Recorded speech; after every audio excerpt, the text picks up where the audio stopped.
Back, my friends. October 24th, Tuesday, right? Thursday, the other T. Anyway, 10:59 a.m. and we are talking about a new situation brewing in the Gulf right now. This is going to be a hit or miss situation, so I just want to give you that heads up right now. This is nothing too serious as of right now, but we're definitely going to check it out. Now, we're going to start with tropical tidbits because we're going to get this out of the way here because it doesn't really show much detail as far as a cyclone formation. Now, the tropical intensity chart we showed in the other video is completely covered in red. The Gulf is very warm, extremely warm. The outside Pacific Ocean here, where we get a lot of moisture that pulls across Mexico, is very warm. The South Caribbean is very warm. So basically, let's just get this out of the way here. So this is what they're expecting as far as rain rates, severe weather, things of that nature. We got very tight bars here, very windy situations, so there's going to be an upflow from the Gulf. And this is going to completely contradict what we were looking at earlier today on this chart. Okay, so we watched a weather system with our big curly Q up here with its tail all the way down to the Caribbean, pulling up higher level moisture, and then we had a giant storm right here that just shot back down towards Mexico, met up with another one, and here is the remnants of it. And I want to show you what direction this is going in. But first, let's not lose track. Here is tropical tidbits. So as we move into the 25th, end of 24th into the 25th, we're going to start seeing some severe weather in the Gulf. I have the lightning chart pulled up so we can kind of get an idea of where things are starting to pack a punch. And you can see this little strip right here. This is going to get very condensed right in this area. So we're going to be watching this over the next couple of days. These are live lightning strikes, not nearly as many as we saw during that tornado outbreak through Texas and Oklahoma up through Missouri and things like that. So with that said, so anyway, so the strongest of this part of the storm, according to tropical tidbits, is when these two areas merge. I want you to watch that very carefully. This is very important. These are two separate systems right now. One's right here, and one is right here being pushed by a high pressure. Remember, high pressure systems force low pressure systems into where they're going to go. They don't move on their own. They are forced by other outside forces. So we have a high pressure here, very sharp dip in the jet stream, and this is exactly what we saw that formed that bow effect that caused all the tornadoes here. So we could be expecting tornadoes from this, if not a possible tropical storm. Now, I don't want to go that far in saying that, but it's there. The signs are there, everything. So I just want you to take a look at how tight these lines are. When you see stuff this compact, you know there's a lot of wind behind it. This is snow right here, guys. Just so you know, there might be some snow dustings in northern Texas because of this. So we are really going through a weather change right now.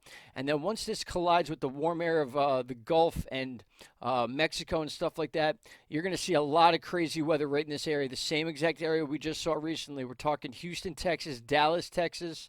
If I pull this back right here, this is right around Dallas, Texas, those very severe storms. And they are moving in a southeast direction. So a little bit different than when Tornado Alley would do stuff. But then once it meets up in the Gulf all of a sudden shifts back to normal and starts flowing right back upwards. And our severe weather is going to be centralized over Kentucky, Tennessee, just above Mississippi and Alabama. We could see parts of Arkansas and Louisiana get hit hard. You can see right there, there's a strip going right through Louisiana, just missing Baton Rouge, and coming up through the western part of the Gulf and then curling up like we usually see. Now, just a reminder, guys, now that you're seeing how this is flowing upwards like this and then right into the northeast, that almost takes the shape of a nor'easter. If it was a little more out into the coast, we may be dealing with some issues. This is going to include Georgia, South Carolina, North Carolina, and Virginia come the 27th Sunday during the 6 hours. So about 6 in the morning, commuting is going to be a pain in the butt. And at that same time, we have a back-end possible winter storm making its way through the western plains. So I know a lot of info packed into that few minutes, but I had to let you see that on Tropical Tidbits. In fact, we're getting rid of Tropical Tidbits so it doesn't bother us. So why are we talking about this? This is why. National Hurricane Center has just put this out. We are at 50% chance over the next 5 days. We are at 30%. Actually, this just changed to 50 over 2 days, didn't it? If it'll actually load. Okay, now 50% over 5 days. We're at 30% over the next 2 days. So chances are this thing will form within the next 5 days, 50%. If it goes up to 1670, you'll see it turn into a red color.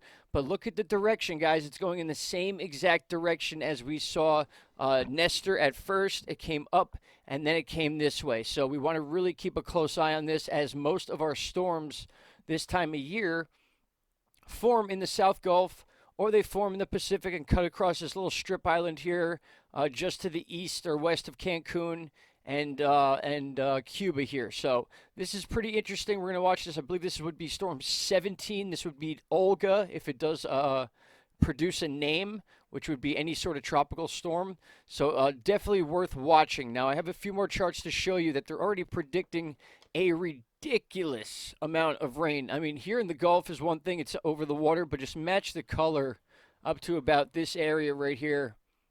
And you're talking 5 to 7 inches of rain constantly in this area, surrounded by 4, 3, 2s.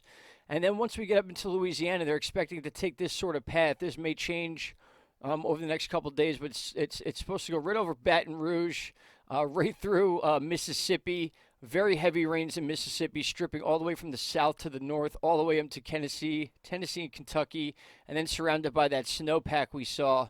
And then who knows, once it gets to the northeast, we could be dealing with snow situations, maybe some frost and ice, freezing rain, depending on the temperatures. Things are getting cold out there, even though it's been a nice day today. So, again, here's that real lightning chart. You can see the Gulf starting to build up. You can expect this to get a lot more active in the next couple hours, maybe in the next day, give or take.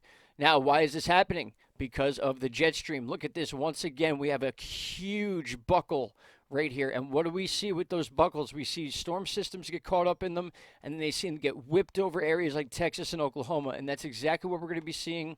And that is why we're seeing this storm that we're showing right here being pulled into the Gulf. Now watch how this formed. If you guys remember, I showed you this video once again, and this was just hours before I just showed you this one. So we had that big question mark going over in the middle of the country, and we had a big ass storm, big butt storm, moving southwest back into Mexico, meeting up with another storm, and then expanding. And then towards the end of the clip, you could see the moisture starting to pull back up.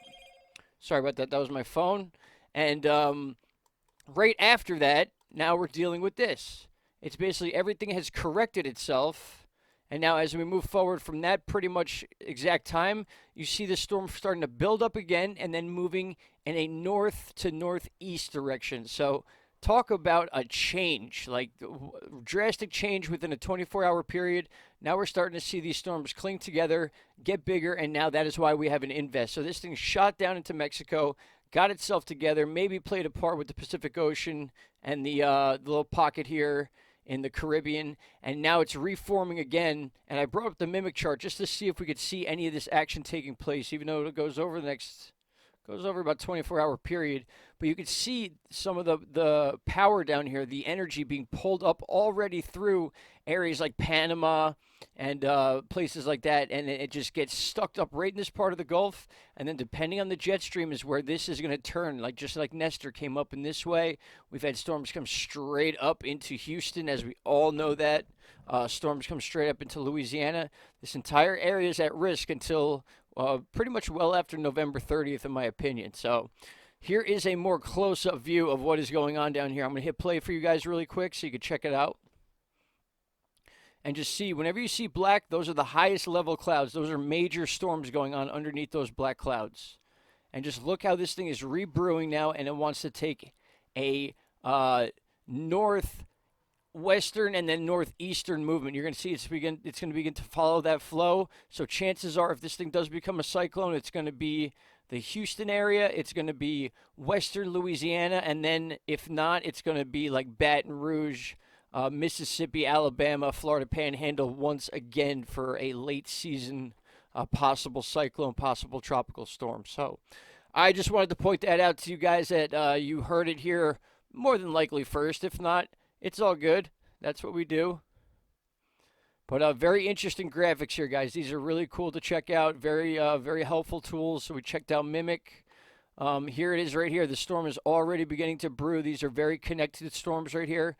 Very, very wide mile diameter storm here, very big chunk of storm here. These will connect, and the flow is going right up towards here. I mean, as of right now, you can see the flow going right through the middle of Louisiana, the east part of Louisiana, Mississippi, Alabama, and then the Florida Panhandle right by Panama City and Mexico Beach. So, all right, guys, that's the info I have for you. And by the way, check out the temperatures of the Northwest right now.